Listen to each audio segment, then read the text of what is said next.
भागवत कथा के प्रथम दिवस के सत्र में प्रवेश करते हैं। श्रीमद् भागवत कथा कहने के पूर्व श्रीमद् भागवत कथा के महात्म्य कहने की परिपाटी है। ये महात्म्य क्यों कहा जाता है? महात्म्य का अर्थ क्या है? महात्म्य का अर्थ है महिम्नो भाव महात्म्य। महिमा का भाव प्रकट करना उसे महात्म्य कहते हैं। क्योंकि जब तक हम किसी वस्तु के बारे में जानेंगे नहीं, उसका प्रभाव जब तक जानेंगे नहीं, उस वस्तु के प्रति, उस व्यक्ति के प्रति हमारी श्रद्धा उत्पन्न नहीं होगी। गोस्वामी जी कहते हैं, जाने बिन न होए प्रतीति, बिन प्रतीति होए नहीं प्रीति। जाने बिन न होए प्रतीति, बिन प्रतीति होए नहीं प्रीति। जब तक हम किसी वस्तु को जानेंगे नहीं तो उसके प्रति हमारी श्रद्धा उत्पन्न नहीं होगी। जब हम प्रभाव जानेंगे तब हमारी श्रद्धा उत्पन्न होगी और तब जाकर के भक्ति और प्रेम उत्पन्न होगा। तो इसके लिए किसी भी वस्तु के प्रति प्रेम जागृत करने के लिए पहले उसका प्रभाव जानना आवश्यक है। तो इस महात्म्य कहने का तात्पर्य यह है कि जो वस्तु आप श्रवण करने जा रहे हैं उसकी क्या महिमा है। जैसे कोई लकड़हारा है, वो जंगल में जा रहा था, रास्ते में पैर के ठोकर से उसको एक चमकीला पत्थर उसके पैर के ठोकर से लगा और चमकीला पत्थर देख करके उसने उस पत्थर को उठा लिया, परंतु उसको हीरे की परख नहीं है कि हीरा कैसा दिखता है। तो उसने चमकीला पत्थर समझ करके उठा लिया और घर ले आया और ला करके अपने घर के एक कोने में ये होता है, आला होता है, जैसे पहले दीपक के लिए बनाते थे जलाने के लिए, तो वहां ला करके रख दिया। पर उसको ये नहीं पता है कि ये जो चमकीला पत्थर है वो क्या है? हीरा है। तो जब तक उसका प्रभाव नहीं पता था वो उस वस्तु के प्रति जो है लापरवाह था, क्योंकि उसको प्रभाव नहीं पता है। एक दिन एक मित्र उसका आया जो जानता था कि हीरा क्या होता है। उसने आकर के देखा कि आले में जो पत्थर पड़ा है वो हीरा है। तो उसने बोला कि ये पत्थर तुमको कहाँ से मिला? तो बोला कि मैं जंगल में जा रहा था, पैर के ठोकर से लगी ये पत्थर पैर के ठोकर से लगा और चमकीला पत्थर समझ करके मैं उठा लाया। बोला कि अरे भाई, तुम ये जानते नहीं हो कि ये हीरा है और बहुत बेशकीमती है, इतना अमूल्य है कि करोड़ों रुपया भी दे दे तो ये हीरा जो है सुलभ नहीं है। पहले हीरा उसके पास में था, परंतु जब तक उसका प्रभाव उसको पता नहीं था तब तक वो उसको ऐसे ही लापरवाह की तरह रखा था। पर अब उसको वैसे ही रखेगा क्या? हीरे को जैसे रखा था अब तो उसको तिजोरी में बंद करके रखेगा। तो इस कहने का तात्पर्य यह है कि जब वस्तु का प्रभाव, उसका महात्म्य मालूम पड़ता है तब उसके प्रति हमारी श्रद्धा जागृत होती है। तो ऐसे ही श्रीमद् भागवत कथा में श्रद्धा और भक्ति उत्पन्न करने के लिए सर्वप्रथम महात्म्य का प्रतिपादन किया गया है। तो महात्म्य में हम जानेंगे कि ये 7 दिन में ही कथा कहना क्यों प्रारंभ हुआ, इस कथा से हमें लाभ क्या होता है, ये सब बातें हम महात्म्य के माध्यम से सुनेंगे। श्रीमद् भागवत कथा का जो महात्म्य है, मुख्य रूप से 2 पुराणों में श्रीमद् भागवत के महात्म्य का वर्णन किया गया है। पहला है स्कंद पुराण में महात्म्य का वर्णन किया गया है। दूसरा जो पुराण है वह पद्म पुराण में श्रीमद् भागवत कथा के महात्म्य का वर्णन किया गया है। यहाँ पर जो आप महात्म्य श्रवण करेंगे वह पद्म पुराणांतर्गत महात्म्य का श्रवण करेंगे। आइए पद्म पुराणांतर्गत महात्म्य में प्रवेश करने के पूर्व मंगलाचरण करते हैं। देखिए, किसी भी ग्रंथ को प्रारंभ करने के पूर्व मंगलाचरण करना अत्यंत आवश्यक है। क्यों? मंगलाचरण करने से जो निर्विघ्न है, बाधा है, वह सब नष्ट हो जाते हैं। हम कोई भी कार्य प्रारंभ करते हैं तो भगवान की स्तुति करते हैं, ताकि जो हम कार्य प्रारंभ कर रहे हैं वह कार्य जो है वो निर्विघ्न रूप से संपन्न हो। उसी प्रकार ये जो ग्रंथ है, उस ग्रंथ को प्रारंभ करने के पूर्व व्यास जी जो है वह ग्रंथ के आरंभ में मंगलाचरण करते हैं। सच्चिदानंद रूपाय विश्वोत्पत्त्यादि हेतवे तापत्रय विनाशाय श्री कृष्णाय वयं नमः। मंगलाचरण करते हैं व्यास जी। सच्चिदानंद रूपाय विश्वोत्पत्त्यादि हेतवे तापत्रय विनाशाय श्री कृष्णाय वयं नमः। ये जो श्लोक है इसको यदि 4 भागों में विभाजित किया जाए तो जो पहला जो भाग है उसमें भगवान के स्वरूप का प्रतिपादन किया गया है कि भगवान का स्वरूप क्या है। तो बताते हैं व्यास जी कि भगवान का स्वरूप है सच्चिदानंद रूपाय। भगवान सच्चिदानंद स्वरूप है। देखिए जो सच्चिदानंद जो शब्द है वह 3 शब्द से मिलकर बनता है, सत, चित और आनंद। यह 3 शब्द को जब मिलाएंगे तो शब्द बनता है सच्चिदानंद। तो इसमें जो पहला जो शब्द है सत, सत शब्द का क्या अर्थ है?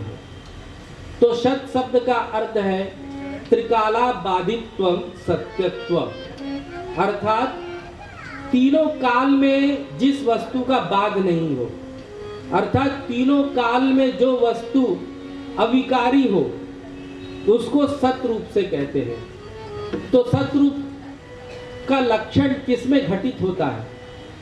सत रूप का जो लक्षण है एकमात्र परमात्मा में ही घटित होता है, क्योंकि परमात्मा सत स्वरूप है।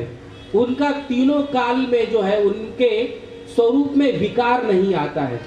परमात्मा भूतकाल में जैसे थे वैसे ही वर्तमान काल में है और भविष्य काल में अनंत काल तक वो वैसे के वैसे ही बने रहेंगे। ये परमात्मा का लक्षण है कि वो तीनों काल में एक जैसे रहते हैं। पर ये संसार तीनों काल में एक जैसा रहता है क्या? आज जैसा है कल वैसा नहीं रहेगा, परसों और उसका कुछ स्वरूप है। तो इसका ये अर्थ है कि परमात्मा जो है वो अविकारी है और जो संसार क्या है, विकारी है। तो परमात्मा सत स्वरूप है और ये संसार क्या है, असत स्वरूप है। दूसरा परमात्मा का लक्षण बताते हैं कि परमात्मा चित स्वरूप है। चित शब्द का क्या अर्थ है? चित शब्द का अर्थ है चैतन्य, जो हिलता डुलता हो, जीवित हो, उसको कहते हैं चित, चैतन्य। तो एकमात्र परमात्मा ही चैतन्य है और ये संसार क्या है, जड़ है। क्योंकि ये शरीर जो हमको चलता फिरता दिखाई पड़ता है, ये एकमात्र जब तक इस शरीर में आत्मा है तब तक ये शरीर चलता फिरता दिखाई पड़ेगा। यदि इस शरीर से आत्मा नामक जो वस्तु है वह निकल जाती है तो शरीर क्या हो जाता है, जड़ हो जाता है। तो चैतन्यता किसकी है? परमात्मा की है। तो परमात्मा क्या है, चित स्वरूप है और ये संसार क्या है, जड़ स्वरूप है। तीसरा लक्षण है परमात्मा आनंद स्वरूप है। देखिए संसार में आनंद है क्या? नहीं है ना। कहते हैं ना संसार दुखालयम अशाश्वतम। ये संसार का स्वरूप क्या है, दुख का ये आलय है, ये दुख का घर है। यदि हमारे जीवन में बहुत कष्ट आए, बहुत परेशानी हो, क्लेश आता है और हम कभी कभी निराश हो जाते हैं, बहुत दुखी हो जाते हैं, तो एकमात्र हमको सहारा क्या दिखाई पड़ता है कि हम चले भगवान की शरण में, वहां जाकर के हमको शांति मिलेगी, आनंद मिलेगी। क्यों? क्योंकि परमात्मा जो है वो आनंद के समुद्र है। गोस्वामी जी कहते जो आनंद सिंधु सुख जो आनंद सिंधु सुख राशि सीकर से लोक उपासी सीकर लोक उपासी जो आनंद सिंधु सुख राशि जो आनंद सिंधु सुख राशि। तो परमात्मा क्या है? आनंद का समुद्र है। तो उस परमात्मा के आनंद, परमात्मा जो आनंद का समुद्र है, तो समुद्र का सीकर, सीकर किसको कहते हैं? यदि कुश देखा है या घास देखा है, घास को यदि जल में डुबा करके निकाला जाए और उससे जो बूंद टपकती है, तो उसका जो 100वां भाग है उसको सीकर कहते हैं। तो ये समस्त त्रिलोकी में जो आनंद व्याप्त है वह परमात्मा के आनंद स्वरूप का सीकर मात्र है। तो सोचिए कि परमात्मा जो आनंद के समुद्र है, उनको प्राप्त कर लेने पर आनंद का क्या कहना। तो पहले श्लोक में भगवान के स्वरूप को बताया गया है कि परमात्मा जो है वो सच्चिदानंद स्वरूप है।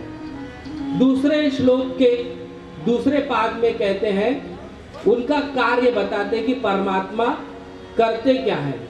विश्वोत्पत्त्यादि हेतवे, भगवान जो है इस विश्व का सृजन करते हैं, अर्थात सृष्टि करते हैं, उनका पालन पोषण करते हैं और अंत में सृष्टि का संहार करते हैं। तो ये परमात्मा का कार्य है। विश्वोत्पत्त्यादि हेतवे। यदि किसी ने पूछा कि परमात्मा सच्चिदानंद स्वरूप हुए और विश्व की उत्पत्ति करते हैं, पालन करते हैं, संहार करते हैं, पर उन्हें हम प्रणाम क्यों करें?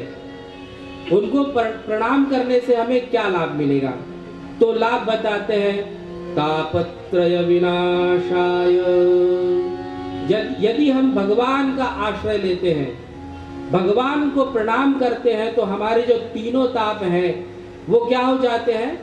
नष्ट हो जाते हैं। दैहिक दैविक भौतिक तापा, दैहिक दैविक भौतिक तापा, राम राज्य का नहीं व्यापा, राम राज्य का नहीं व्यापा, दैहिक दैविक भौतिक तापा, दैहिक दैविक भौतिक तापा।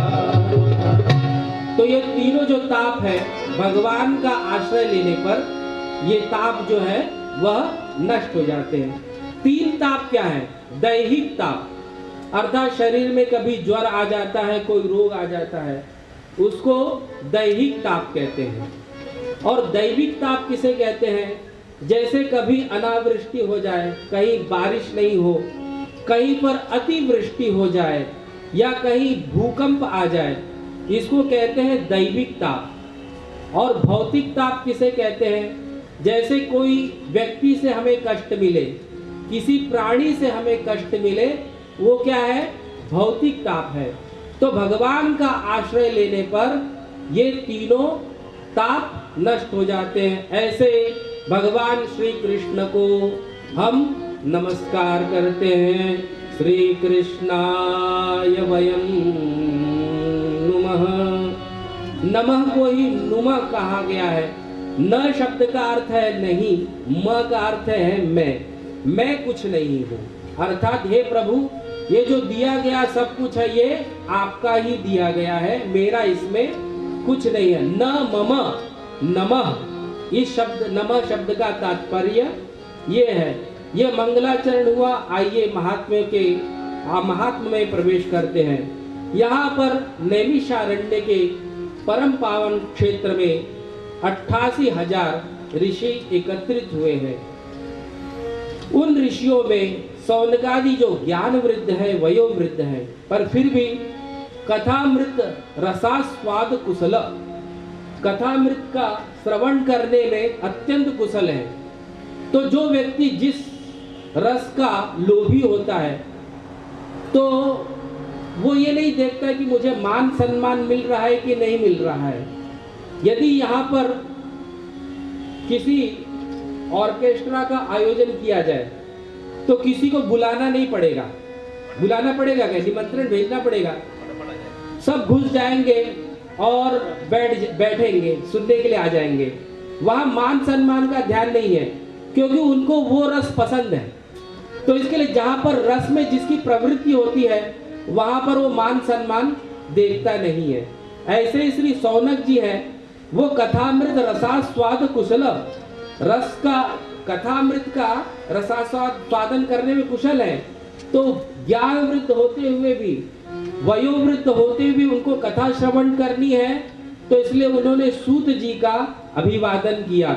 नैमिषे सूतमासीन मभिवाद्य महामतिम कथामृत रसास्वाद कुशल सौनको ब्रवीत। सौनक जी ने श्री सूत जी को एक ऊंचे सिंहासन पर विराजमान किया और उनसे प्रश्न किया। सौनक जी कहते हैं कि ये जो घोर कलिकाल है, इसमें जीव का कल्याण कैसे होगा? क्योंकि ये जो कलयुग के जो जीव हैं, मंदाः सुमंदमतयो मंदभाग्या ह्युपद्रुता, क्योंकि इस कलिकाल के जो जीव हैं वह मंदमती हैं, उनकी बुद्धि जो है वो कमजोर है, धारणा शक्ति है वो भी कमजोर है, साधन करने की शक्ति नहीं है। किसी को कहा जाए कि 5 मिनट बैठ कर के ध्यान करो, तो ध्यान होगा क्या? मन कहाँ कहाँ दौड़ता रहेगा। तो ध्यान करने का भी सामर्थ्य नहीं है।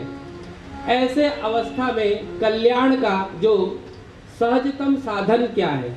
और ये जो जीवन है, इसमें नाना प्रकार के कष्ट है, क्लेश है। किसी न किसी क्लेश से जीव जो है दुखी रहता है। उसके पास में समय नहीं है, समय का अभाव है। तो ऐसे समय में जीव का सहज रूप से, सरलतम रूप से कल्याण कैसे होता है? और जो भक्त लोग हैं, वह अपने भक्ति को कैसे बढ़ाते हैं? अपने ज्ञान और विवेक वैराग्य की वृद्धि कैसे करते हैं? वैष्णव लोग जो है वो माया मोह का निराकरण कैसे करते हैं? माया मोह की निवृत्ति कैसे करते हैं? आप यह बताइए कि जो कल्याण करने वाले जितने भी साधन हैं, उन सब में सरलतम कल्याण का साधन कौन सा है, जिससे कि भगवान श्री कृष्ण की प्रसन्नता अथवा प्राप्ति सहजता से हो जाए? आप यह बताने की कृपा कीजिए। यह प्रश्न सुनकर के सूत जी अत्यंत प्रसन्न हुए। सूत जी ने कहा कि सौनक प्रीति सौनक चित्ते ते यतो वच्मि विचार्य च। हे सौनक जी, आपने जो प्रश्न किया है वह अत्यंत उत्तम है। इस प्रश्न से संसार के दुख की निवृत्ति होगी। मैं ऐसा साधन आपको बता रहा हूं जिससे कि उस साधन को सुनने पर आपके जीवन में भक्ति का प्रवाह जो है वो उमड़ आएगा। वह साधन को मैं अभी कहने जा रहा हूं, आप इसे सावधानी पूर्वक सुनिए। देखिए, कोई भी व्यक्ति जो है किसी को अमूल्य वस्तु प्रदान करता है तो पहले सावधान कर देता है कि मैं ये जो वस्तु दे रहा हूं बहुत अमूल्य है, इसको संभाल करके रखिए। तो ये जो मैं साधन आप लोगों को सुनाने जा रहा हूं, यह बहुत अमूल्य साधन है। इसलिए सावधानी पूर्वक इस कथा को आप श्रवण कीजिए, क्योंकि यदि श्रवण करने में मन थोड़ा भी इधर उधर हो गया तो प्रमादे हतम श्रुतम। यदि सुनने में प्रमाद हो गया तो सुना हुआ नष्ट हो जाता है। तो इसके लिए मन वही होना चाहिए जहां आप हो। ऐसा नहीं कि आप यहाँ पर बैठे हो और मन कहीं और घूम रहा हो, तो सुना हुआ तो आप केवल लगेंगे कि आप सुनते हैं, पर उसको ग्रहण नहीं कर पाएंगे। इसलिए श्री सूत जी कहते हैं कि मैं आपको वह साधन बताने जा रहा हूँ, आप सावधानी पूर्वक सुनिए, और उस साधन के श्रवण से आपके जीवन में भक्ति का प्रवाह जो है वह उमड़ पड़ेगा। यह जो साधन है, काल व्याल मुखग्रास त्रास निर्णास हेतवे श्रीमद् भागवत शास्त्रम कलौ कीरेण भाषितम। ये जो जीवन है, इस जीवन में ये एक भय है। वह क्या है? मृत्यु का भय। क्योंकि काल रूपी जो अजगर है वह संपूर्ण प्राणियों को ग्रसित किए हुए है। सबके पीछे ये काल रूपी अजगर लगा हुआ है। तो इस मृत्यु भय से बचने के लिए श्री सुखदेव जी ने जिस भागवत शास्त्र का कथन किया गया है, वह शास्त्र का यदि कोई श्रवण करे तो मृत्यु भय जो है वह दूर हो जाती है। मैं वही शास्त्र आपको अभी श्रवण कराने जा रहा हूँ। इससे बढ़कर के मन की शुद्धि का, कल्याण का कोई सरलतम साधन नहीं है। पर यह साधन ऐसे ही प्राप्त नहीं होता। जन्मांतरे भवेत् पुण्यम तदा भागवतम लभेत्। जब जन्म जन्मांतर के पुण्य उदय होते हैं, तब जाकर के श्रीमद् भागवत कथा श्रवण का सौभाग्य प्राप्त होता है। श्री सुखदेव जी जब परीक्षित जी को कथा सुना रहे थे, जब परीक्षित जी को श्राप मिला कि 7वें दिन तक्षक नाग के काटने से आपकी मृत्यु हो जाएगी, और सुखदेव जी वहां पर पधारे, और सुखदेव जी जब परीक्षित जी को कथा सुनाने जा रहे थे, यह समाचार देवताओं को मिला। देवताओं को जब यह समाचार मिला, देवता दौड़े दौड़े आए। यदि हमारे जीवन में बहुत कष्ट आए, बहुत परेशानी हो, क्लेश आता है, और हम कभी कभी निराश हो जाते हैं, बहुत दुखी हो जाते हैं, तो एकमात्र हमको सहारा क्या दिखाई पड़ता है कि हम चले भगवान की शरण में। वहां जाकर के हमको शांति मिलेगी, आनंद मिलेगी। क्यों? क्योंकि परमात्मा जो है वो आनंद के समुद्र है। गोस्वामी जी कहते, जो आनंद सिंधु सुख राशि, जो आनंद सिंधु सुख राशि, सीकरते त्रय लोक उपासी, सीकरते त्रय लोक उपासी। जो आनंद सिंधु सुख राशि, जो आनंद सिंधु सुख राशि। तो परमात्मा क्या है? आनंद का समुद्र है। तो उस परमात्मा के आनंद, परमात्मा जो आनंद का समुद्र है, तो समुद्र का सीकर, सीकर किसको कहते हैं? यदि कुश देखा है या घास देखा है, घास को यदि जल में डुबा करके निकाला जाए और उससे जो बूंद टपकती है, तो उसका जो 100वां भाग है उसको सीकर कहते हैं। तो ये समस्त त्रिलोकी में जो आनंद व्याप्त है, वह परमात्मा के आनंद स्वरूप का सीकर मात्र है। तो सोचिए कि परमात्मा जो आनंद के समुद्र है, उनको प्राप्त कर लेने पर आनंद का क्या कहना। तो पहले श्लोक में भगवान के स्वरूप को बताया गया है कि परमात्मा जो है वो सच्चिदानंद स्वरूप है। दूसरे श्लोक के दूसरे पाद में कहते हैं, उनका कार्य बताते हैं कि परमात्मा करते क्या है। विश्वोत्पत्त्यादि हेतवे, भगवान जो है इस विश्व का सृजन करते हैं, अर्थात सृष्टि करते हैं, उनका पालन पोषण करते हैं, और अंत में सृष्टि का संहार करते हैं। तो ये परमात्मा का कार्य है। विश्वोत्पत्त्यादि हेतवे, यदि किसी ने पूछा कि परमात्मा सच्चिदानंद स्वरूप हुए और विश्व की उत्पत्ति करते हैं, पालन करते हैं, संहार करते हैं, पर उन्हें हम प्रणाम क्यों करें? उनको प्रणाम करने से हमें क्या लाभ मिलेगा? तो लाभ बताते हैं, तापत्रय विनाशाय। यदि हम भगवान का आश्रय लेते हैं, भगवान को प्रणाम करते हैं, तो हमारे जो तीनों ताप हैं वो क्या हो जाते हैं?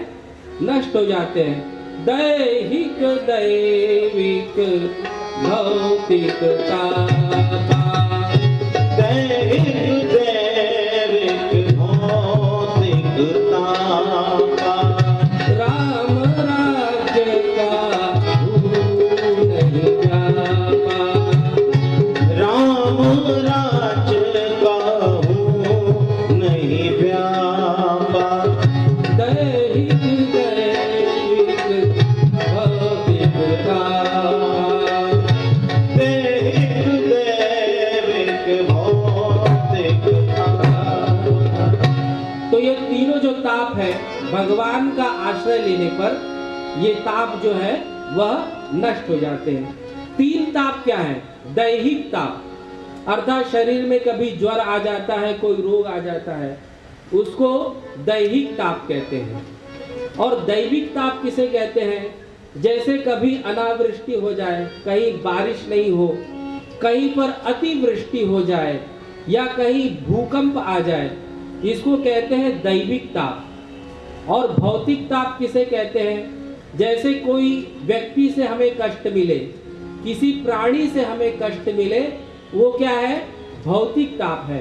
तो भगवान का आश्रय लेने पर ये तीनों ताप नष्ट हो जाते हैं। ऐसे भगवान श्री कृष्ण को हम नमस्कार करते हैं। श्री कृष्णाय वयं नुमः। नमः को ही नुमः कहा गया है। न शब्द का अर्थ है नहीं, म का अर्थ है मैं कुछ नहीं हूँ। अर्थात हे प्रभु, ये जो दिया गया सब कुछ है, ये आपका ही दिया गया है, मेरा इसमें कुछ नहीं है। न मम नमः, इस शब्द नमः शब्द का तात्पर्य ये है। ये मंगलाचरण हुआ। आइए महात्म्य में प्रवेश करते हैं।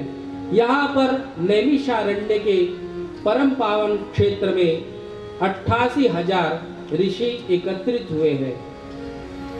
उन ऋषियों में सौनकादि जो ज्ञान वृद्ध है, वयोवृद्ध है, पर फिर भी कथामृत रसास्वाद कुशल, कथामृत का श्रवण करने में अत्यंत कुशल है। तो जो व्यक्ति जिस रस का लोभी होता है, तो वो ये नहीं देखता है कि मुझे मान सम्मान मिल रहा है कि नहीं मिल रहा है। यदि यहाँ पर किसी ऑर्केस्ट्रा का आयोजन किया जाए तो किसी को बुलाना नहीं पड़ेगा। बुलाना पड़ेगा क्या? निमंत्रण भेजना पड़ेगा। सब घुस जाएंगे और बैठेंगे, सुनने के लिए आ जाएंगे। वहां मान सम्मान का ध्यान नहीं है, क्योंकि उनको वो रस पसंद है। तो इसके लिए जहां पर रस में जिसकी प्रवृत्ति होती है, वहां पर वो मान सम्मान देखता नहीं है। ऐसे श्री सौनक जी है, वो कथामृत रसास्वाद कुशल, रस का कथामृत का रसास्वादन करने में कुशल है। तो ज्ञान वृद्ध होते हुए भी, वयोवृद्ध होते हुए उनको कथा श्रवण करनी है, तो इसलिए उन्होंने सूत जी का अभिवादन किया। नैमिषे सूतमासीन मभिवाद्य महामतिं कथामृत रसास्वाद कुशल सौनको ब्रवीत। सौनक जी ने श्री सूत जी को एक ऊंचे सिंहासन पर विराजमान किया और उनसे प्रश्न किया। सौनक जी कहते हैं कि ये जो घोर कलिकाल है, इसमें जीव का कल्याण कैसे होगा? क्योंकि ये जो कलयुग के जो जीव हैं, मंदाः सुमंदमतयो मंदभाग्या ह्युपद्रुता, क्योंकि इस कलिकाल के जो जीव हैं वह मंदमती हैं, उनकी बुद्धि जो है वो कमजोर है, धारणा शक्ति है वो भी कमजोर है, साधन करने की शक्ति नहीं है। किसी को कहा जाए कि 5 मिनट बैठ कर के ध्यान करो, तो ध्यान होगा क्या? मन कहां कहां दौड़ता रहेगा, तो ध्यान करने का भी सामर्थ्य नहीं है। ऐसे अवस्था में कल्याण का जो सहजतम साधन क्या है? और ये जो जीवन है इसमें नाना प्रकार के कष्ट है, क्लेश है। किसी न किसी क्लेश से जीव जो है दुखी रहता है। उसके पास में समय नहीं है, समय का अभाव है। तो ऐसे समय में जीव का सहज रूप से, सरलतम रूप से कल्याण कैसे होता है? और जो भक्त लोग हैं वह अपने भक्ति को कैसे बढ़ाते हैं, अपने ज्ञान और विवेक वैराग्य की वृद्धि कैसे करते हैं? वैष्णव लोग जो है वो माया मोह का निराकरण कैसे करते हैं, माया मोह की निवृत्ति कैसे करते हैं? आप यह बताइए कि जो कल्याण करने वाले जितने भी साधन हैं उन सब में सरलतम कल्याण का साधन कौन सा है, जिससे कि भगवान श्री कृष्ण की प्रसन्नता अथवा प्राप्ति सहजता से हो जाए? आप यह बताने की कृपा कीजिए। यह प्रश्न सुनकर के सूत जी अत्यंत प्रसन्न हुए। सूत जी ने कहा कि सौनक प्रीति सौनक चित्ते ते यतो वच्मि विचार्य च। हे सौनक जी, आपने जो प्रश्न किया है वह अत्यंत उत्तम है। इस प्रश्न से संसार के दुख की निवृत्ति होगी। मैं ऐसा साधन आपको बता रहा हूं जिससे कि उस साधन को सुनने पर आपके जीवन में भक्ति का प्रवाह जो है वो उमड़ आएगा। वह साधन को मैं अभी कहने जा रहा हूं, आप इसे सावधानी पूर्वक सुनिए। देखिए, कोई भी व्यक्ति जो है किसी को अमूल्य वस्तु प्रदान करता है तो पहले सावधान कर देता है कि मैं ये जो वस्तु दे रहा हूं बहुत अमूल्य है, इसको संभाल करके रखिए। तो ये जो मैं साधन आप लोगों को सुनाने जा रहा हूं यह बहुत अमूल्य साधन है, इसलिए सावधानी पूर्वक इस कथा को आप श्रवण कीजिए। क्योंकि यदि श्रवण करने में मन थोड़ा भी इधर उधर हो गया तो प्रमादे हतम श्रुतम, यदि सुनने में प्रमाद हो गया तो सुना हुआ नष्ट हो जाता है। तो इसके लिए मन वही होना चाहिए जहां आप हो। ऐसा नहीं कि आप यहाँ पर बैठे हो और मन कहीं और घूम रहा हो, तो सुना हुआ तो आप केवल लगेंगे कि आप सुनते हैं पर उसको ग्रहण नहीं कर पाएंगे। इसलिए श्री सूत जी कहते हैं कि मैं आपको वह साधन बताने जा रहा हूं, आप सावधानी पूर्वक सुनिए और उस साधन के श्रवण से आपके जीवन में भक्ति का प्रवाह जो है वह उमड़ पड़ेगा। यह जो साधन है काल व्याल मुखग्रास त्रास निर्णास हेतवे श्रीमद् भागवत शास्त्रम कलौकीरेण भाषितम। ये जो जीवन है, इस जीवन में ये एक भय है। वह क्या है? मृत्यु का भय। क्योंकि काल रूपी जो अजगर है वह संपूर्ण प्राणियों को ग्रसित किए हुए है। सबके पीछे ये काल रूपी अजगर लगा हुआ है। तो इस मृत्यु भय से बचने के लिए श्री सुखदेव जी ने जिस भागवत शास्त्र का कथन, वह शास्त्र का यदि कोई श्रवण करे तो मृत्यु भय जो है वह दूर हो जाती है। मैं वही शास्त्र आपको अभी श्रवण कराने जा रहा हूं।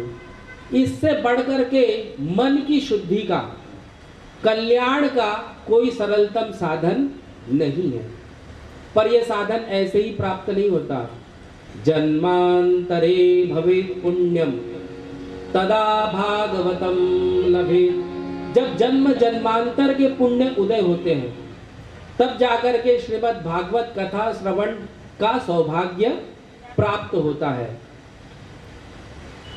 श्री सुखदेव जी जब परीक्षित जी को कथा सुना रहे थे, जब परीक्षित जी को श्राप मिला कि 7वें दिन तक्षक नाग के काटने से आपकी मृत्यु हो जाएगी, और सुखदेव जी वहां पर पधारे, और सुखदेव जी जब परीक्षित जी को कथा सुनाने जा रहे थे, यह समाचार देवताओं को मिला। देवताओं को जब यह समाचार मिला, देवता दौड़े दौड़े आए, श्री सुखदेव जी महाराज के सामने रख दिया और साष्टांग दंडवत प्रणाम किया। सुखदेव जी बोले कि आओ देवताओं, आप कैसे आए?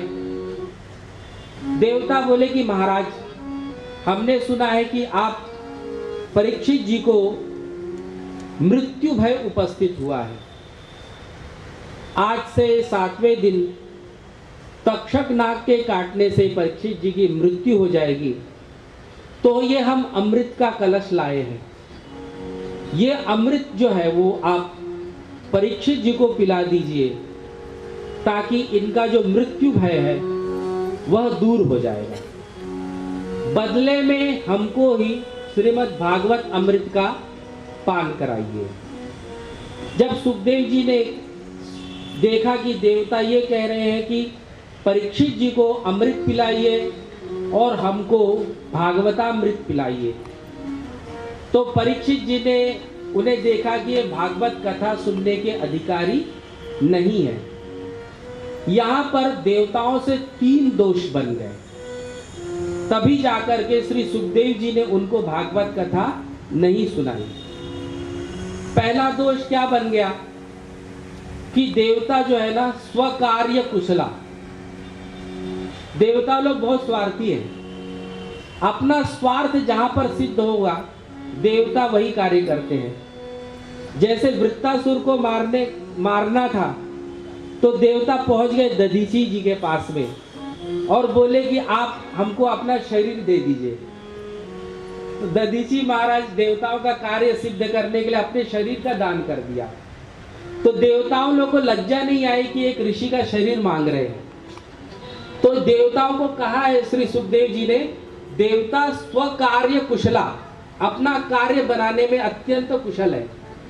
तो देवता जो है वो स्वार्थी हैं।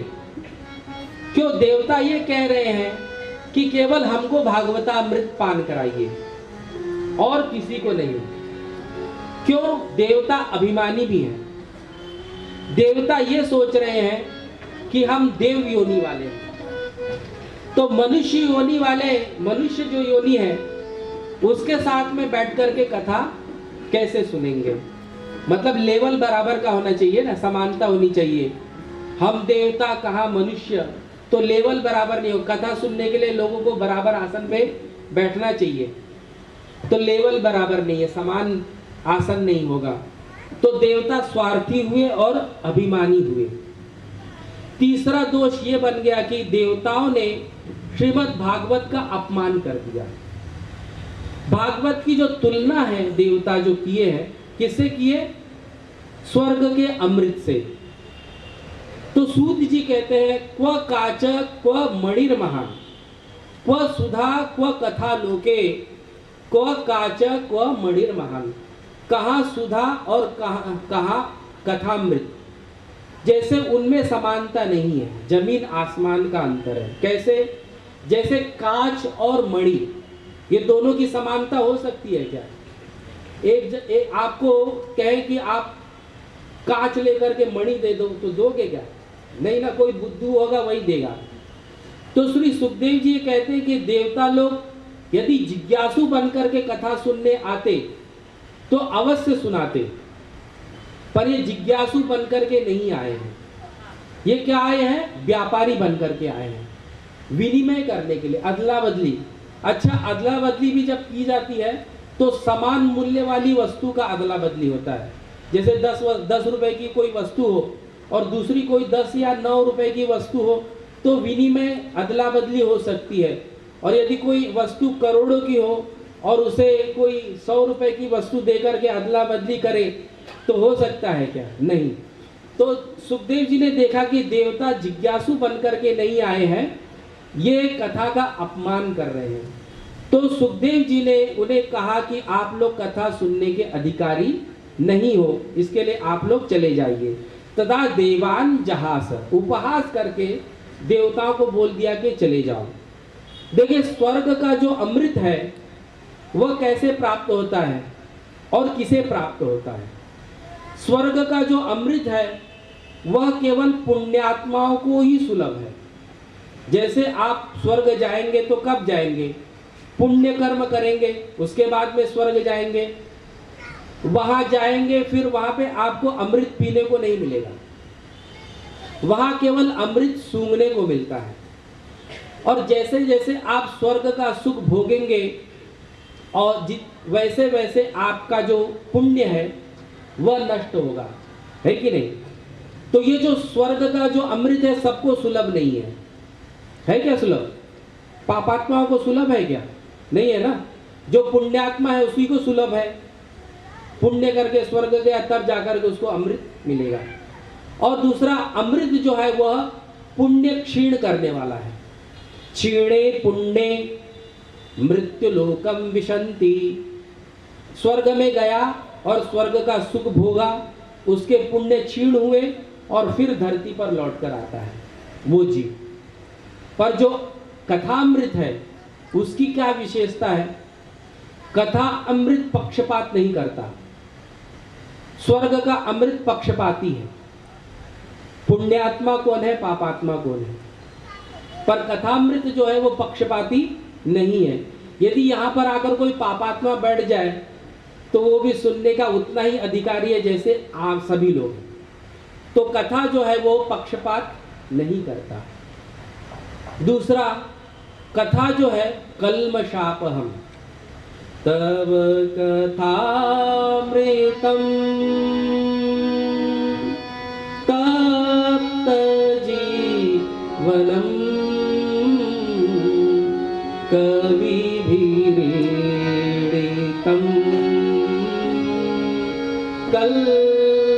कल्मषापहम श्रवणमंगलम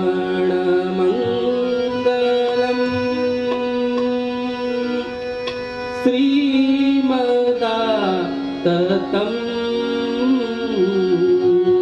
भुवि गृह्णन्ति ते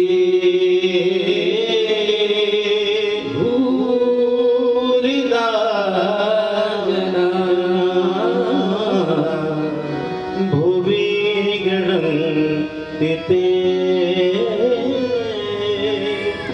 भूरिदा जना। तो ये कथामृत की विशेषता क्या है? कल्मश, पापों को नष्ट करने वाला है। तो ये विशेषता है कथामृत की। इस प्रकार जब सुखदेव जी ने देखा कि ये कथा श्रवण के अधिकारी नहीं है तो उन्हें सुखदेव जी ने वापस लौटा दिया। देवता निराश हो गए। निराश होकर के देवता ब्रह्मा जी के पास में गए और ब्रह्मा जी को जाकर के बता रहे थे कि हम गए थे मृत्यु लोक में कथा सुनने के लिए, पर ब्रह्मा जी ने हमें कथा सुनाई नहीं, हमें वापस लौटा दिया। यह सुनकर के ब्रह्मा जी को बड़ा आश्चर्य हुआ कि सुखदेव जी जैसे परमहंस, सर्वभूत हृदय, जो कि सबके हृदय हैं, वो कैसे पक्षपात कर सकते हैं?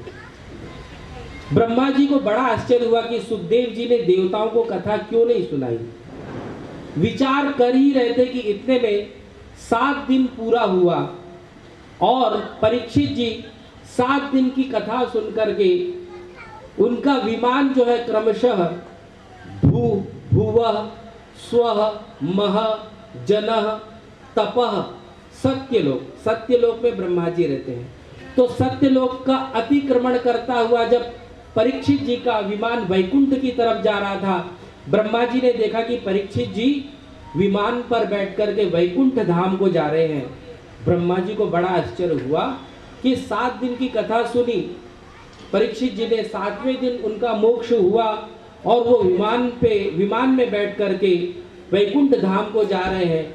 तो ब्रह्मा जी ने जब ये देखा तो ब्रह्मा जी को श्रीमद् भागवत कथा की महिमा का बोध हुआ और ब्रह्मा जी ने मुक्त कंठ से ऋषियों की सभा में ऐसी घोषणा कर दी कि श्रीमद् भागवत जो है वह इस कलिकाल में मुक्ति का, भक्ति प्राप्ति का सबसे सरलतम साधन है।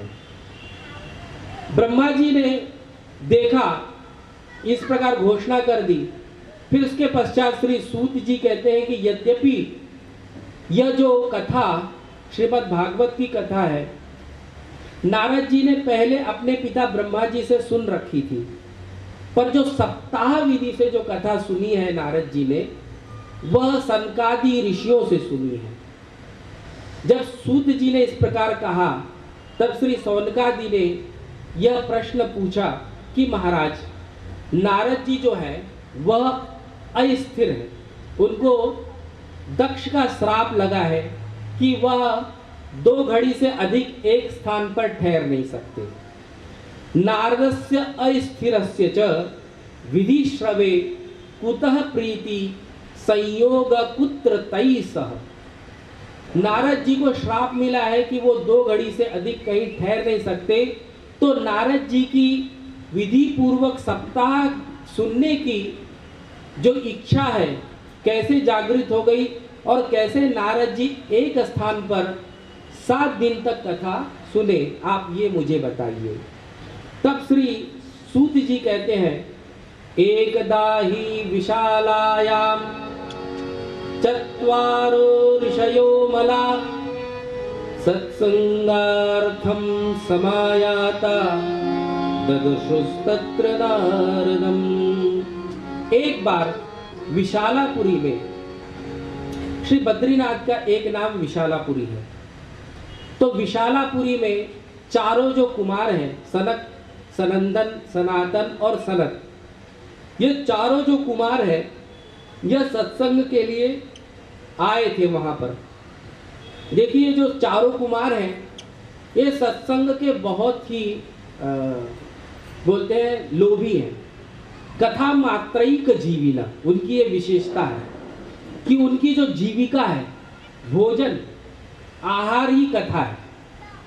भले कुछ नहीं मिले पर कथा मिले, यदि और लोग मिले तो वो लोग कथा सुनाते हैं, यदि कोई अन्य श्रोता नहीं मिले तो उनमें एक वक्ता बन जाता है और अन्य 3 श्रोता बन जाते हैं। कथा की उनमें ऐसी लगन है। एक बार वे आपस में ही कथा कर रहे थे, इतने में भगवान शिव और माता पार्वती वहां से गुजरे। वो लोग कथा में इतने तल्लीन थे कि ये देखे नहीं कि साक्षात जगत गुरु और जगत माता बगल से जा रहे हैं, उठ करके अभिवादन करना चाहिए, प्रणाम करना चाहिए। उनको कथा में इतनी तल्लीनता लगी कि वो देख ही नहीं पाए। जब बगल से गुजरे और माता पार्वती ने देखा कि ये लोग हमको उठ करके प्रणाम नहीं किए हैं, तो माता पार्वती ने उन्हें श्राप दे दिया कि आप लोग ऊंट के जैसे बैठे हो तो आप लोग ऊंट बन जाओ। तो कथा के ये श्राप के फलस्वरूप चारों जो कुमार हैं ऊंट बन गए। अब पर ऊंट बन के भी उनकी कथा जो है वैसे पहले के जैसी चल रही है। वापस जब शिव और पार्वती वापस लौटे तो देखे कि उन लोग का आपस में सत्संग चल रहा है, तो बोले अब आप लोग का भी कथा बढ़िया सुचारू रूप से चल रहा है। बोले माता जी, अब तो हमको और भी बढ़िया सुविधा हो गई। पहले जब हमारी ये दैविक देह थी तो शुद्धि अशुद्धि का विचार करना पड़ता था, अब वो भी झंझट छूट गया। अब हम निश्चिंत होकर के कथा सुन रहे हैं। तो देखिए, ये है सनकादियों का जो कथा के प्रति प्रेम। तो कथा मात्रैक जीविना, तो वहां पर वे लोग जो है सत्संग के लिए एकत्रित हुए थे। इतने में उन्होंने देखा कि नारद जी तो कहीं से आ रहे हैं चिंतातुर और कहीं दूसरे स्थान पर जा रहे हैं। नारद जी को इस प्रकार उदास मुख देखा, तब श्री सनकादि बोल पड़े, कथम ब्रह्मन् दीन मुख कुतश्चिंता तुरो भवान त्वरितम गम्यते कुत्र कुतश्चागमनम तब। अरे महाराज, आप जल्दीबाजी से कहाँ से तो आ रहे हैं और कहाँ जा रहे हैं, ये आप हमें बताइए। तब आप जैसे जो मुक्त, जीवन मुक्त पुरुष हैं, उनको शोभा नहीं देता उदास होना। आपके मुख पर चिंता की लकीरें हैं, ऐसा लगता है आप इतनी चिंताग्रस्त हो कि जैसे गत वित्तो यथा जना, जैसे किसी कृपण का धन लूट गया हो और वो कृपण जो है अपने धन जाने से चिंताग्रस्त हो। पर आप तो जीवन मुक्त महापुरुष हो, आपका क्या धन लूट गया जो आप इतने चिंतातुर हो। महात्मा का तो एक ही धन होता है और वो धन क्या है? भगवान नाम ही महात्मा का धन होता है। मीराबाई जी कहते हैं, पायो जी मैंने राम रतन धन पायो। पायो जी मैंने राम रतन धन पायो। पायो जी मैंने राम रतन धन पायो।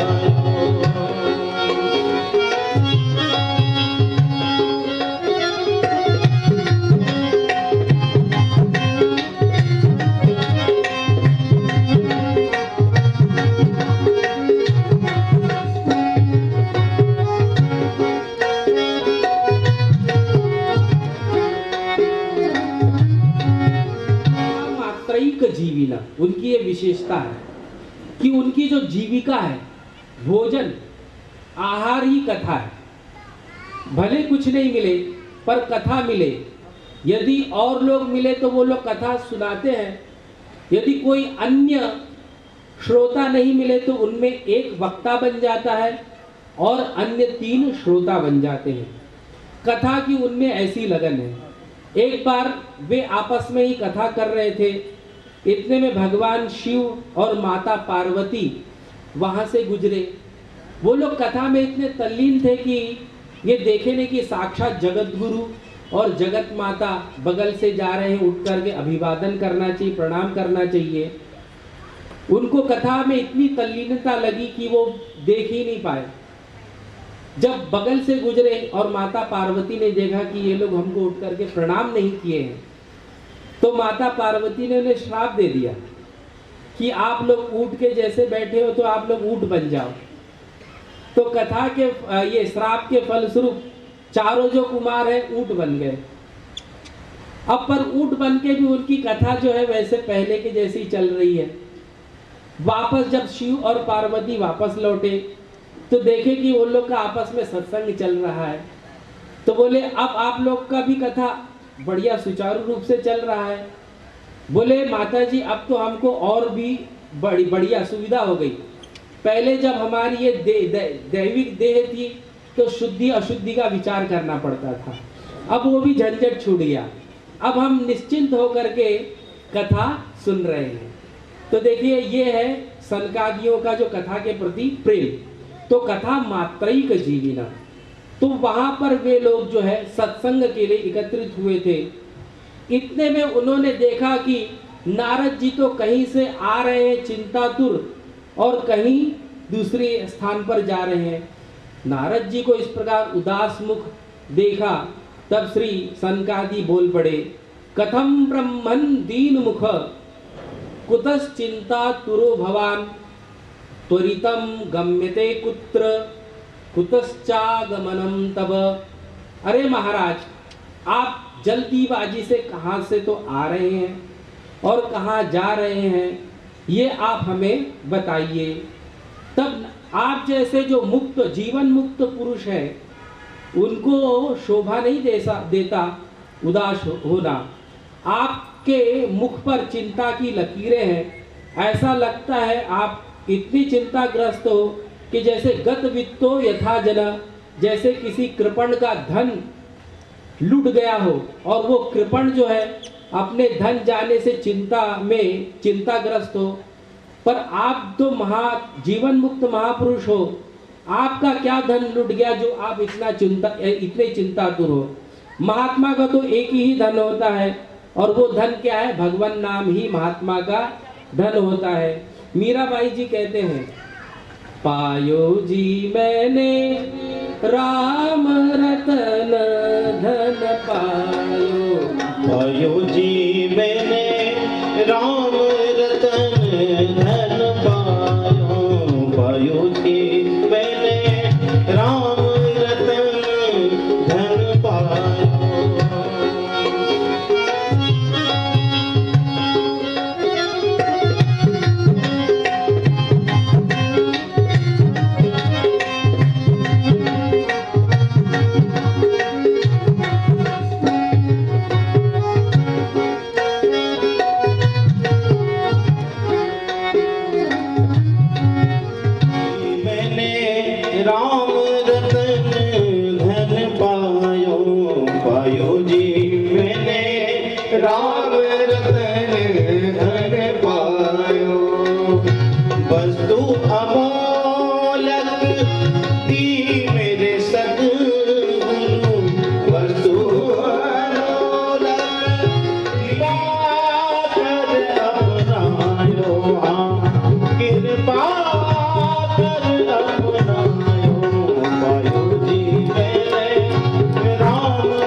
रतन